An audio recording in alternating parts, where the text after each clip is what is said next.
Saan po kayo humuhugot ng lakas, Ma'am Sandra, para isiwalat ang lahat ng makatiwalian na nakikita nyo sa lipunan ngayon? Well, I'm really sick and tired. Opo. Kaya nga po ako ngayon talagang all-out support po ako sa ating Pangulo dahil this is the only government na pwedeng patigilin. Kung hindi man lahat, at least mabawasan ang korupsyon. Kaya po lumalaban kami. And ang akin lang stand is kung lumaban ako sa dalawang administrasyon, Opo.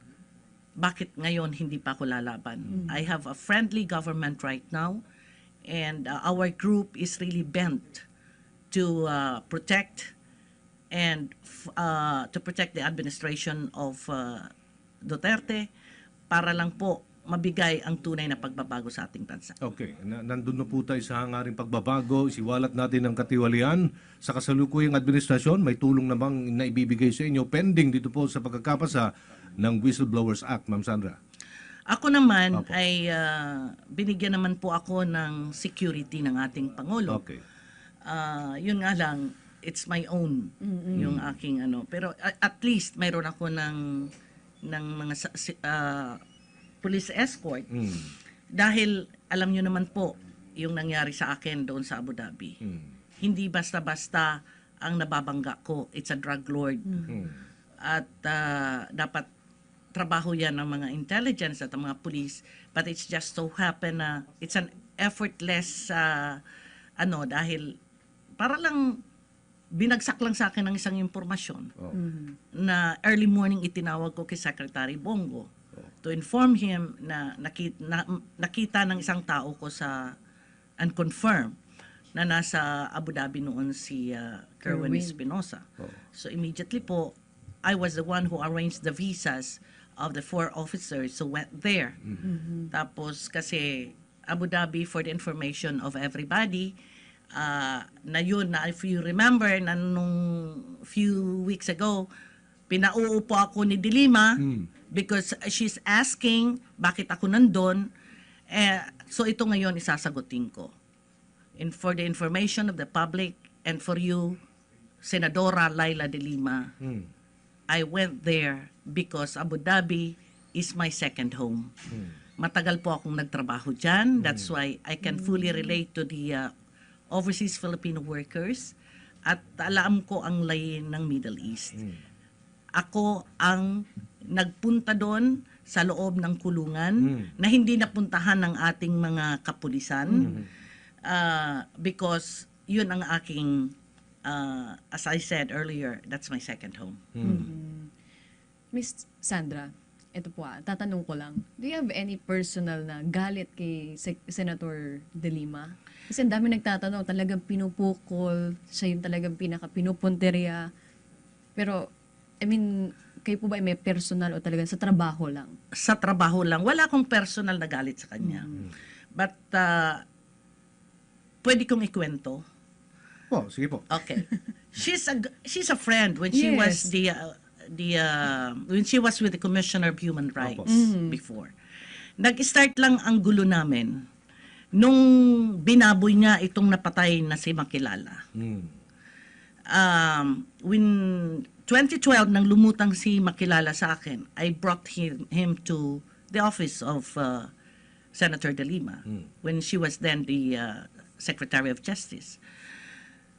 In-entertain naman niya kami and she created a panel of investigators para lang makita kung talagang totoo lahat ang sinasabi. And the panel is headed by Fiscal Tugonon of Manila, si Prosecutor Berba ng DOJ, and another lady lawyer from NBI. So after, I think 3 months, lumabas ang findings that indeed lahat ng allegations doon sa ni Kabungsuan Makilala are really true. And recommendation nila is to file a case against General Pangilinan et al. So, nung matapos na yun, sabi niya sa akin, just give me a month. Ilalabas natin to Sandra. But without her knowing it, I was able to get a copy of that findings. Dahil hindi naman niya hawak lahat ng tao niya sa DOJ. Mm. Month had passed. Wala akong narinig sa Lumalabas. kanya. So, nagbigay pa rin ako ng another 15 days. Nung naka 45 days na siya, pinuntahan ko siya sa office niya mismo. But I already contacted Henry Umaga Diaz that time. Nung nasa office niya ako, ang sagot niya sa akin, nasa legal ng Office of the President na Sandra, just wait. So, pumantig ng tenga ko sa kanya. Tinayuan ko siya. Madam Secretary, mayroon ako ng kopya ng findings. Opo. And kung ayaw mong ilabas yan, ako ang maglalabas yan. Mamaya, TV Patrol kayo.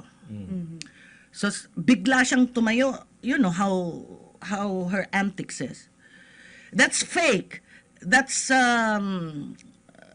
kung ano nung pinagsasalita na niya, ginaganyan-ganyan niya ako. Sabi ko sa kanya, don't point a finger on me. Lumabas ako. Sabi ko, magkita na lang tayo kung saan mang impyerno. So that night, linabas namin, kasi naka-standby lang sa akin sa ang Angkor, so linabas namin doon sa TV Patrol. It so happened na gusto niya ngayon, file lang kami ng kaso, pati inimbestigahan yung tatlong investigador na bakit daw nagkaroon ng leakage. Diyan po nag-start ang aming gulo.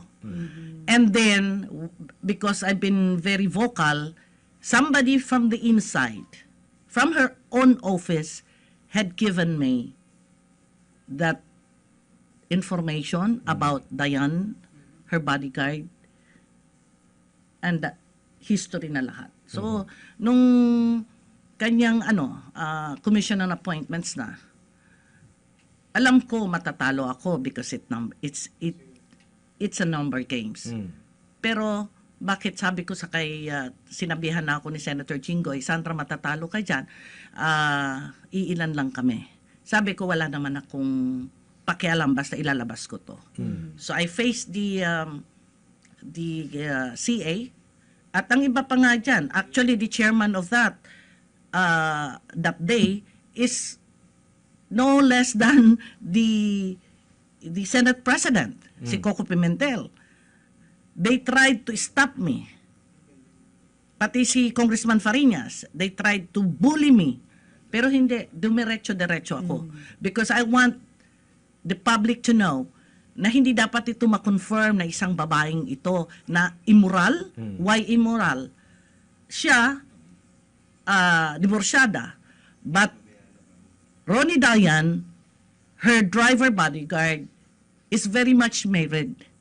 At nakuha ko lahat ng ebidensya na yan. Mayroon ako ng lahat. So, yun ang nangyari po kung bakit kami nagkaaway.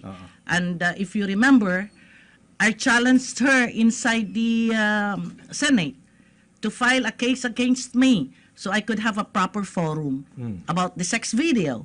About the... Meron ba talagang sex video, ma'am? Meron po. Meron talaga, okay. Nag-usap na po ba kayo after nun? Or talagang hindi na kayo nag-usap? No, right after her confirmation, we were in the lounge, Senate lounge. I was with my lawyer and she was with the NBI Director Mendez, PG Arellano, and some of her staff in DOJ. Nakatalikod ako, biglang sabi ng aking isang lawyer, Sandra, palagay ko si Secretary De Lima ay papunta yan dito sa atin. True enough. So, niyakap niya ako at ang winisper pa niya sa akin, alam kong ginagawa mo to dahil sa utos ng isang hindi na senador noon si Senator Ping. So, ang inaano niya, si Ping Lacson ang nag-uutos sa akin. Di lalo akong naggalit sa kanya. Sabi ko, wala naman pwedeng mag-utos sa akin. Kasi kahit sino pang magsabi dyan sa mga kaibigan kung ay may sarili akong mundo.